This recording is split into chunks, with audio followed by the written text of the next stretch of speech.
This is the Man in Black, here again to introduce Columbia's program, Suspense. Our stars tonight are Miss Agnes Moorehead and Mr. Ray Collins. You have seen these two expert and resourceful players in Citizen Kane, The Magnificent Amberson, in which Miss Moorehead's performance won her the 1942 Film Critics Award. Mr. Collins will soon be seen in the Metro-Goldwyn-Mayer Technicolor film, Salute to the Marines.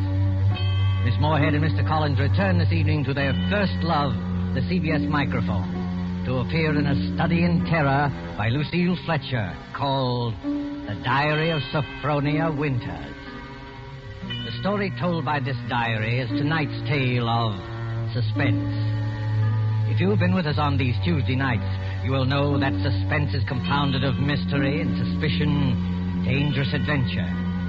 In this series are tales calculated to intrigue you, to stir your nerves, to offer you a precarious situation, and then withhold a solution until the last possible moment. And so it is with the Diary of Saphronia Winters and the performances of Agnes Moorehead and Ray Collins, we again hope to keep you in suspense.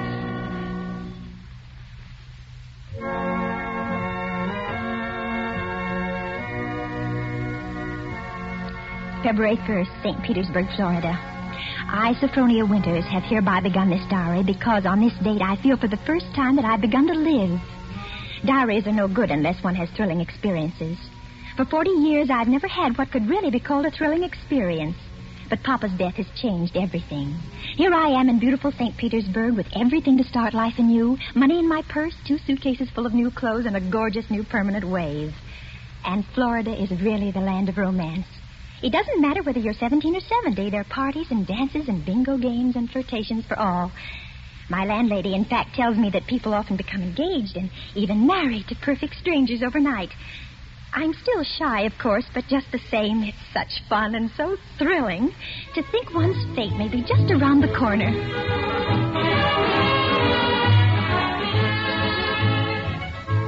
February 3rd. Oh, diary, it is beginning. This morning when I came out of my lodging house to go down to the beach, I noticed a man, a thrilling-looking man, sitting across the street on a bench. It was just as though he were waiting for me, because when I came out, he sort of started up as though he knew me.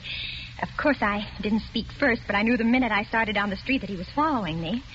Well, I got to the beach and sat down with my magazines, and suddenly there he was, strolling toward me with a broad smile. Well, sitting out here all by your lonesome? Oh, yes, I am. Didn't I see you last night over at the Starfish Tea Room? The Starfish Tea Room? Mm-hmm. Oh, yes, I was there yesterday. But it was so crowded, I'm afraid I don't recall. Mighty nice cuisine they've got over there. Mind if I sit down beside you? Oh, not at all. Oh, just a minute. Sit on this magazine. The beach is so sandy. Oh, sand doesn't bother me. I'm from Maine, you know. We get plenty of sand up there. Do you? You've been down here at St. Pete long? Oh, just 3 days. 3 days? That's a long time. It's a wonder I didn't spot you before. Oh, Mr. Johnson's the name, Hiram Johnson. Oh.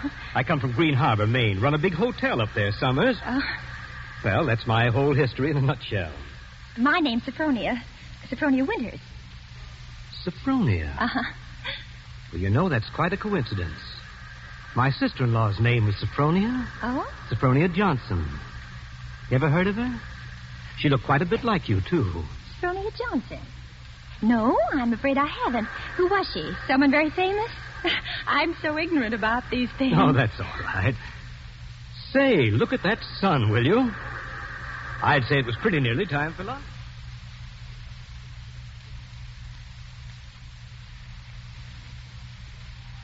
And Diary, darling, he is wonderful. Strong and kind, warm-hearted, so generous.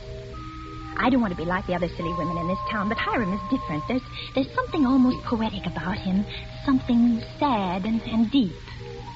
You know, Saphronia, it's kind of mysterious us finding that 9-point starfish on the beach together. My sister-in-law, Saphronia, used to collect 9-point starfishes. And to think your name's Saphronia, and you find a 9-point starfish with me. Well, it kind of draws us together, eh? Huh? What do you think? Completely. As though I'd known him all my life. My landlady says it's foolish. But look at Romeo and Juliet. Weren't they foolish? What's the good of waiting, Saphronia? I've got to be back at the hotel in a week. We may never see each other again. Oh, Hiram, don't say that. I couldn't bear it. Then let's do it right away. Tomorrow? There's a parson out on Coral Avenue who'll do the job for us. We can take a nice moonlight drive out to the alligator farm afterward, have a nice shore dinner, then climb on board the Orange Blossom tomorrow night from Maine. Oh. Just think of Maine. The big dark pine woods, the sand, the bay. The two of us alone together. The two of us alone together.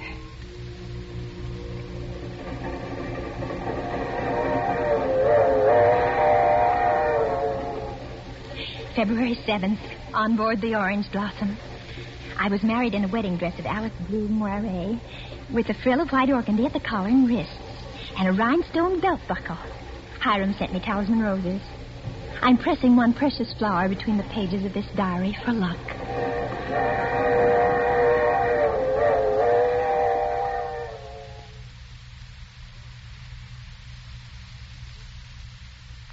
See it beyond this bend in a couple of minutes. Bags heavy? No, not particularly, dearest. Oh, I can't get over that taxi man at the station. Imagine his insolence, saying he couldn't drive us over. Maybe he didn't have any gas. It happens sometimes around here. Well, anyway, I'm glad the weather's so mild. Can you imagine what it would be like in a blizzard? There's the place. Oh, wait a minute. I don't want to look until I put down these bags. Now, where? There. Through those big pine trees. Oh, it is big, isn't it? 125 rooms. So many fire escapes and balconies and porches and towers. I stayed in a hotel like that once years ago with Papa. It was very fashionable then. My grandfather built that place 50 years ago. Hasn't been changed much since. No? Well, of course, you've put in modern plumbing. Not yet. Here we are. Walk in. Oh, what's that? Just a foghorn out in the bay. Fog? We get it almost every night in this kind of weather. What are you locking the gate for? Why not? There's nobody coming in after us. Or going out again for a while. But I thought you said the hotel. The hotel's empty.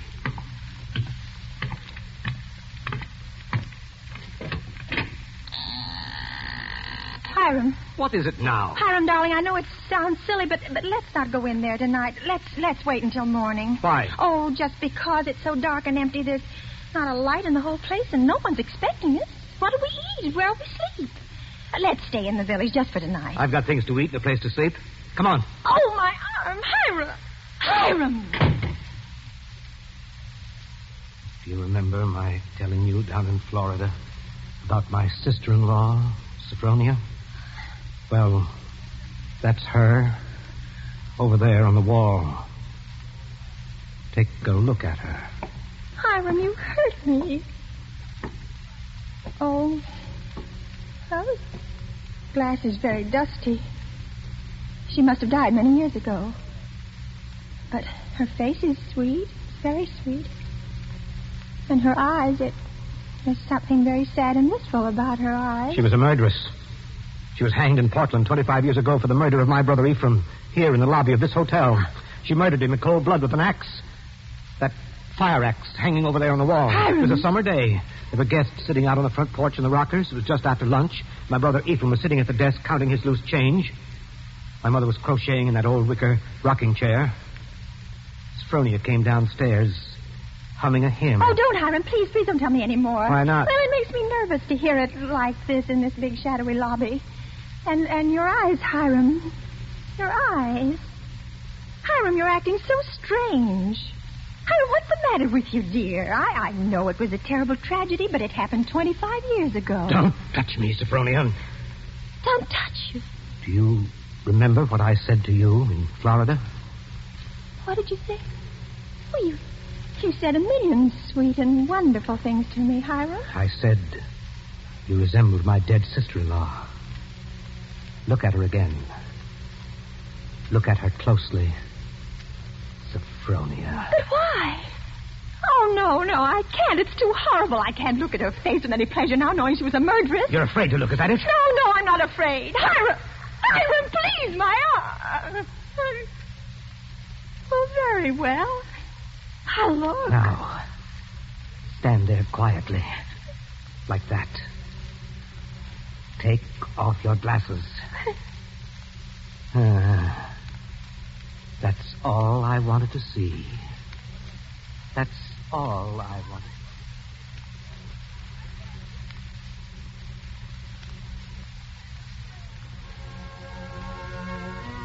February 13th, Green Harbor Hotel, Maine. I can't understand it. I try to fathom it, but my head aches and my heart is heavy. The hotel is deserted.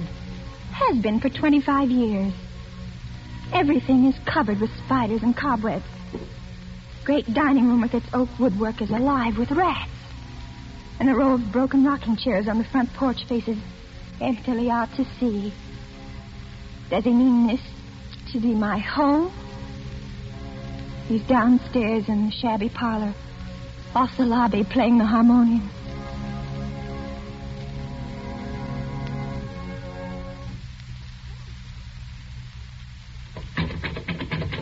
Saphronia. Yes? Yes, Hiram? Sleeping?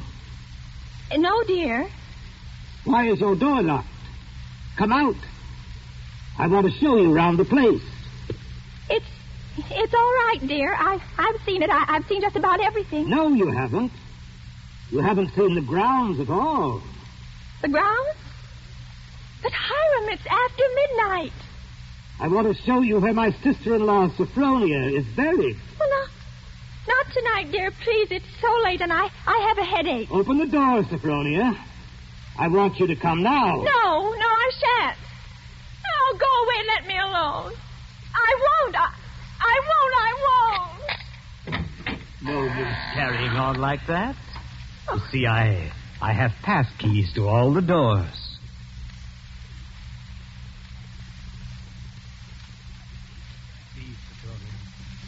Beyond, where those 4 birches are standing, is where my sister-in-law, Saphronia, was laid away 25 years ago. It was the biggest funeral in the neighborhood. Folks crowded outside the gate with the dozens trying to get a look, but we wouldn't let them. Buried her ourselves without a service out here by herself on the grounds. Ephraim's buried in town, but not Saphronia. I had a feeling I'd have to keep an eye on her even then. Keep an eye on her? I knew she was one of those restless sleepers who wouldn't stay quiet in her own grave. I knew before the year was out she'd find some way to start roaming around, hunting for mischief again. She was a young she-devil to the core, Saphronia. They could hang her till doomsday. Wouldn't do any good. You mean you think she haunts this hotel? No, not this hotel. She never had any use for it, alive or dead. No. She makes for the warmer climates. She was always a cold-blooded little fish, freezing and shivering all the time. It's places like California and Texas and Florida she makes for. Florida? Yes, that's one of her favorite haunts, particularly around St. Pete. She likes the flowers and the sun and the romance. Hiram, I feel cold. Do you mind if I go inside now? Just a minute. I haven't explained everything. You think I'm crazy, I guess. Crazy. But I'm a lot smarter than some people give me credit for. Because, you see, I have found her now. 3 times. Do you see that grove of birches over there? Under every one of them's a grave.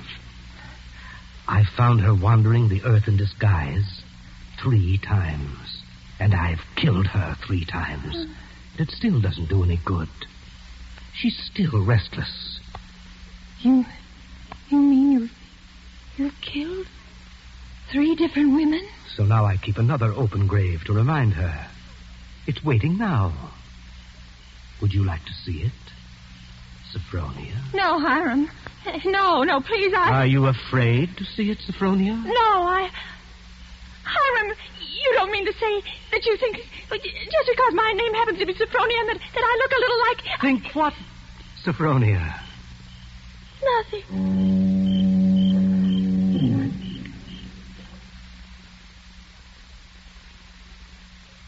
February 14th. My mind is made up. I made a terrible mistake, and I must get away from this place. I must get away from Hiram as quickly as I can. It should be easy. There's no fog today. If I can only escape from the hotel, I can run and hide in the pine woods. No. I shall wait for dusk, when he generally sits down in the parlor and plays the harmonium. I can hide a little earlier in one of the deserted rooms, and then, when his back is toward the lobby, slip out the front door.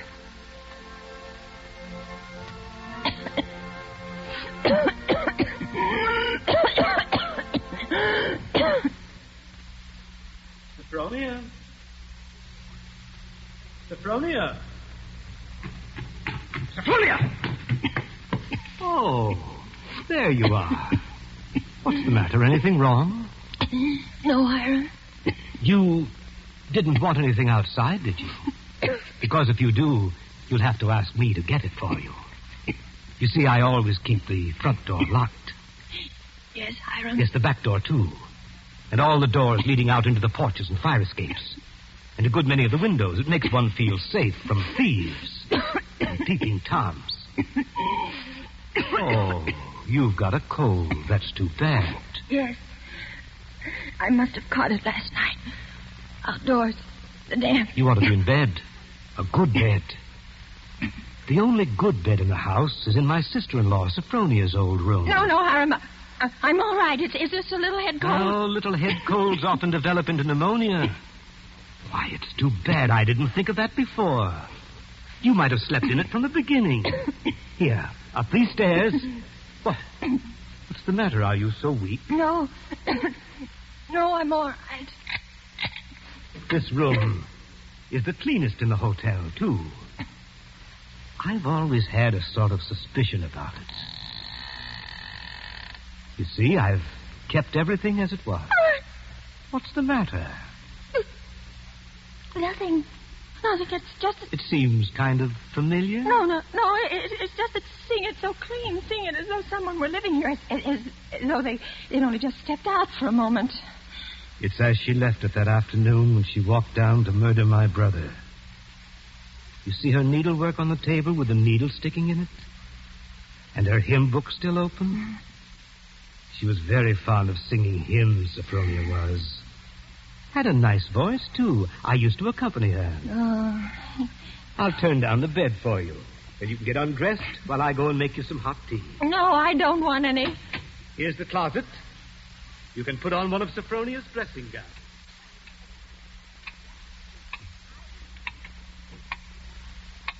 Diary, I'm beside myself. I shall go mad. 2 hours have passed since he locked the door upon me. Night's fallen and I'm alone. Alone in this horrible room with its hideous little mementos of death. I'm sitting here at her little wicker table trying to be calm. Trying to write this. Somehow, when one writes about a thing, it doesn't appear so real. My hand is just brushed against her needlework. Her hymn book. Where they still lie. Waiting. I can bear having them near me no longer. I must get them out of sight. Anywhere. In that closet. A bureau door. Ready for your tea? No. Yes, Hiram. Why aren't you in bed? You'll take worse cold, you know. I'll get in bed in a minute. First, Oh. Brushing up on your needlework again? My needlework? You've got it in your hand. Have I? Oh, yes. Yes, so I have. But I wasn't working on it, Hiram. I swear I wasn't. I've never done a stitch of needlework in my whole life. I don't know one embroidery stitch from another. Let me show you. Look, I don't even know how to hold the needle. Get into bed, Saphronia. You're feverish. Before we go on, Hiram, before you go on thinking, we've got to have an understanding. You've got to let me explain. I was born in 1892 in Kalamazoo, Michigan. My name is Saphronia, that's true, but they name lots of people Saphronia. I was named for my grandmother. She had just died. No, you've got to listen to me. I've lived in Kalamazoo all my life. If you'd only just write a letter or send a wire. Well, I've never heard of Green Harbor in my whole life. I never went anywhere. For almost 10 years, I stayed home day in and day out nursing Papa. He had a stroke. I wasn't out of the house. It was the red brick house and the green shutters.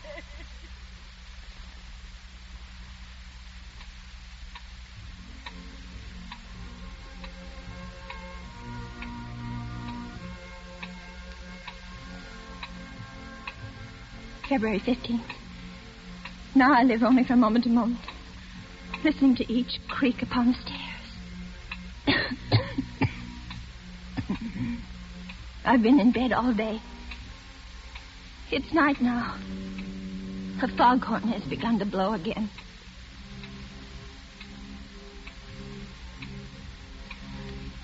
February 19th. I woke up early this morning after a wretched night, and the date was burning in letters of fire in my brain. If he's planning to kill me, it'll be today. But the hours have been crawling on. It's almost midnight. Oh, why, if he's going to kill me, doesn't he do it at once? Why does he torture me like this? I'd rather be dead than sit here in this room one moment longer. I can't bear it. If he doesn't come in 5 minutes, I shall force him to come. I shall beat on the door. No. Rather let me sit quiet praying that he doesn't come. Oh, I want to live. I want to live.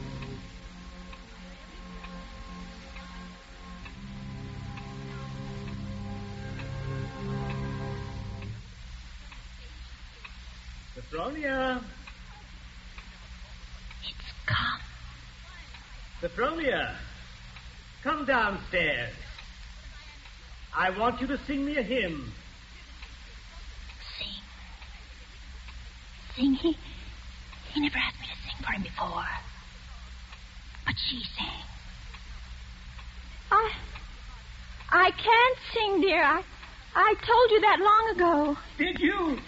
Well, I'd forgotten. And besides, how can I come downstairs when my door's locked? It's unlocked. Try it. Unlocked? Oh, no. How could it?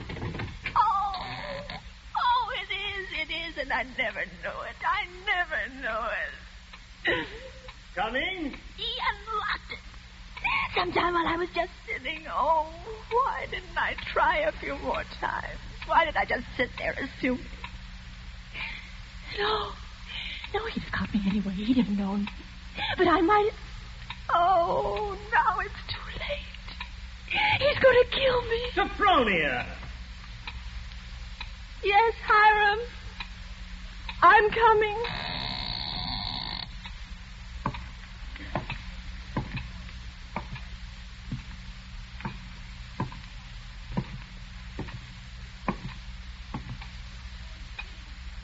Hiram, where are you?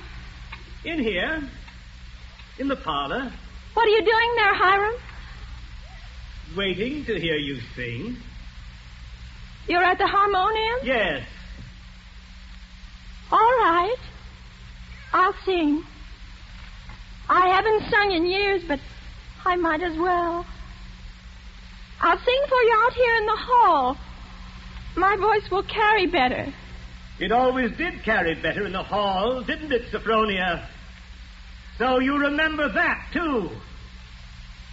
Of course, you know both the front and back doors are locked. Play a few bars, Hiram, dear, to warm me up. Shall I sing, too, Saphronia?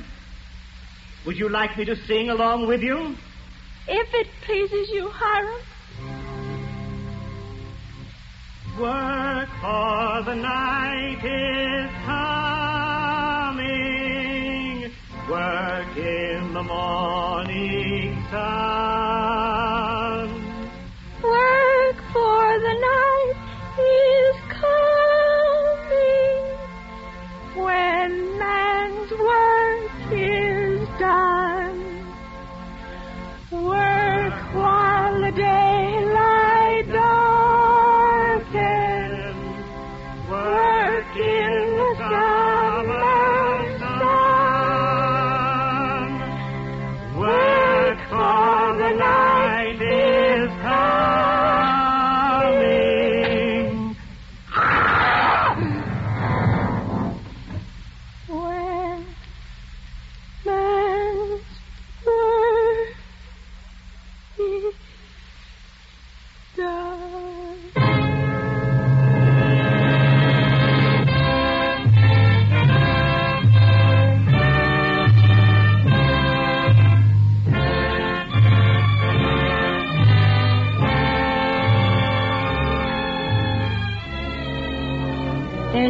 one more page.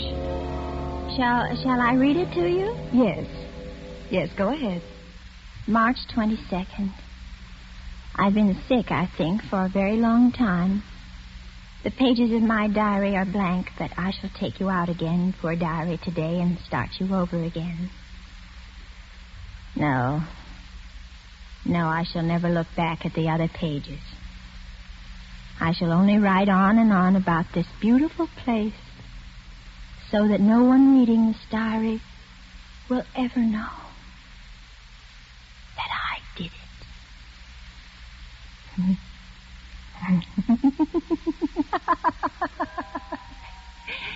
But I did do it, diary.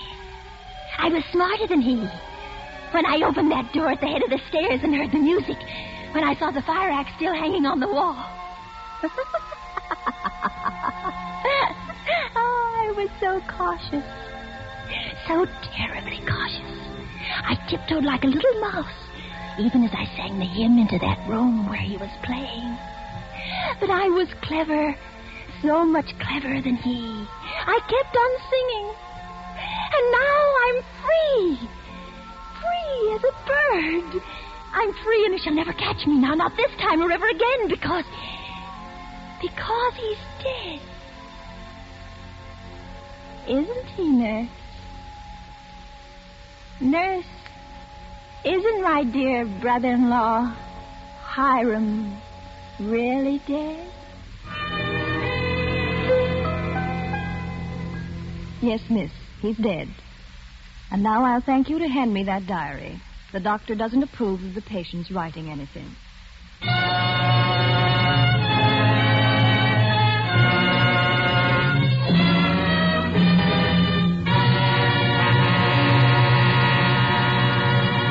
And so closes The Diary of Saphronia Winter, starring Agnes Moorehead and Ray Collins. Tonight's tale of Suspense.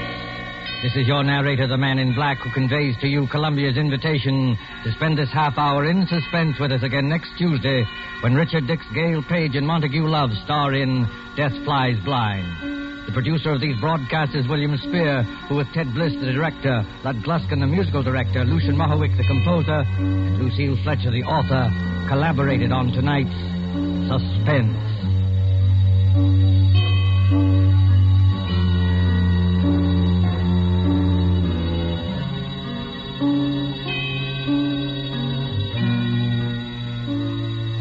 This is the Columbia Broadcasting System.